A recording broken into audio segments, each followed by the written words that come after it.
समझा रहा था। ठीक है, तो आप लोगों ने इसको इग्नोर करना है। उसके बाद अब आगे ये एक ऑप्शन आ रहा है, आप किसी भी चीज को हाईलाइट कर सकते हैं, जिस तरह ये मैंने हाईलाइट किया है।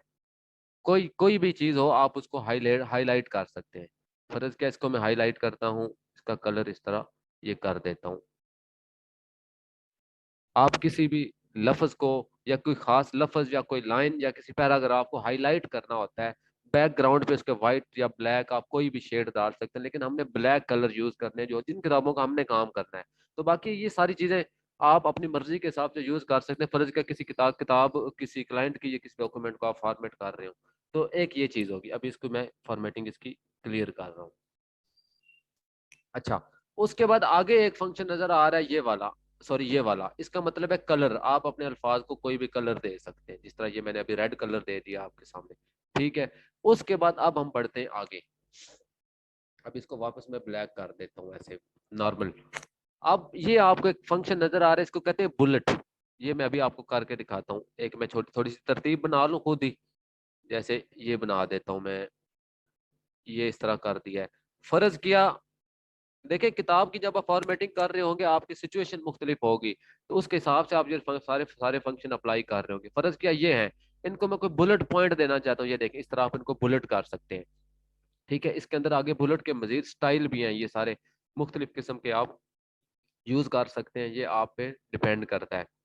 जिस तरह मैंने ये यूज किया है, तो किताब के दौरान आपको ये फंक्शन भी यूज करना पड़ सकता है किताब की फॉर्मेटिंग के दौरान। उसके बाद आगे ये ऑप्शन आ रहा है लिस्टिंग वाला, आप नंबरिंग कर सकते हैं किसी चीज, जिस तरह 1 2 3 4 5 बजाय के लिखने के।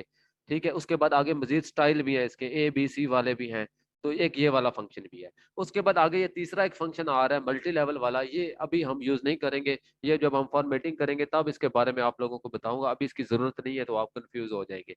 उसके बाद अब मैं सारे को नॉर्मल करता हूँ, वापस उसी स्टेज पे लाता हूँ अल्फाज को जहाँ पे पहले थे।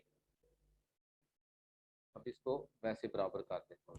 अच्छा, अब मैं एक और चीज आप लोगों को बताने लगा हूँ। जिस तरह ये पेज है ना एक, इसके ऊपर ये जो अल्फाज लिखे हुए हैं, आगे ये वाले जो ऑप्शन दो आ रहे हैं ना, ये वाले और ये वाले, इन ऑप्शन को कहते हैं इंडेंट, इंडेंटिंग कहते हैं इसको। इसका मतलब क्या होता है, आप ये कब फंक्शन यूज करते हैं, अभी मैं आप लोगों को एक थोड़ा सा लगा के बताता हूँ। इसकी बात, इस चीज की समझ भी आपको आगे फ्यूचर में आएगी जब हम किताब को फॉर्मेट कर रहे होंगे। अभी मैं इसको थोड़ा सा इस तरह कर देता हूँ, इस तरह कर दिया। फर्ज किया ये हमारी किताब है, इसके अल्फाज का साइज भी थोड़ा सा बड़ा कर देता हूँ आपको समझाने के लिए। फर्ज किया ये किताब का पेज है, इस पेज पे अल्फाज इस तरह लगे हुए हैं, ये कितने बुरे लग रहे हैं।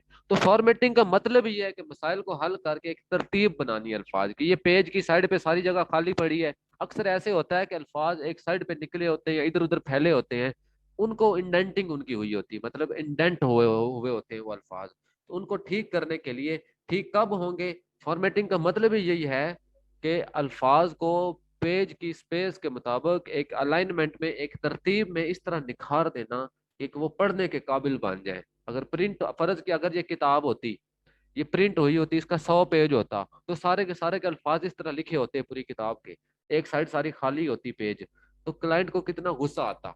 ठीक है, तो फॉर्मेटिंग का मकसद यही होता है। अभी ये देखें, इसको मैं ठीक करता हूँ, सारा को सिलेक्ट करके माउस से, तो जिस साइड पे इंडेंट हुआ हुआ है उसकी ऑपोजिट साइड वाला इंडेंट, ये राइट साइड पे हुआ है तो अब हम लेफ्ट साइड वाले इंडेंट से इसको इस तरह ठीक करना शुरू कर देंगे, पेज के मुताबिक ये नॉर्मल हो जाएगा। तो ये इंडेंट वाला फंक्शन ज्यादा डीप डेप्थ में आप इंशाल्लाह आगे जानेंगे जब हम फॉर्मेटिंग कर रहे होंगे। और उसके बाद मैं आप लोगों को एक और थोड़ी सी चीज बता दूं। फर्ज का ये पेज है ना आपके सामने, पेज के दो हिस्से होते हैं। ऊपर ये टॉप पे आप डबल जब क्लिक करेंगे ना, डबल क्लिक, तो एक डॉटेड लाइन आ जाएगी यहाँ पे ऊपर और नीचे। ऊपर वाले हिस्से को हेडर कहते हैं और नीचे वाले हिस्से को फुटर कहते हैं। इस हेडर या फुटर के अंदर आपके पेज नंबर भी लगे होते हैं, इसके अंदर आपकी कोई किताब का नाम भी लिखा हो सकता है। पर इसके जैसे मैं ये लिख देता हूँ, मैं पेज नंबर कोई लगा देता हूँ खुद से ही, यहाँ से पेज नंबर वाला ऑप्शन टॉप पे आ रहा है, फर्ज क्या ये मैं पेज नंबर लगा देता हूँ। ठीक है, आप यहाँ पे फर्ज किया मैं किताब का नाम भी लिख देता हूँ। फर्ज किया हाउ टू विन फ्रेंड्स, फर्ज किया हमारी ये किताब का नाम है। तो ये अक्सर किताबों में हेडर पे या फूटर पे, बॉटम में इस तरह का अक्सर कुछ ना कुछ लिखा होता है। ये देखें, ये एक फर्ज क्या इस किताब का 500 पेज होता, तो 500 के 500 पेज पे ये एक दफा मैंने लिखा है ना, सब के सब पे ये लग जाता। ठीक है, सबके। अब अभी फर्ज किया मैं एक और पेज इंसर्ट करता हूँ, इंसर्ट पेज ब्रेक। ये देखें, अगला पेज मैंने खाली डाला है ना, तो ये खुद ब खुद लिखा हुआ आ गया है। इसके बाद एक और खाली पेज डाला है, खुद ब खुद लिखा हुआ आ रहा है। एक और खाली पेज डाला है, तो आपका पेज नंबर वैसे बढ़ता जा रहा है उसी हिसाब से। और आपका हेडर पे आपने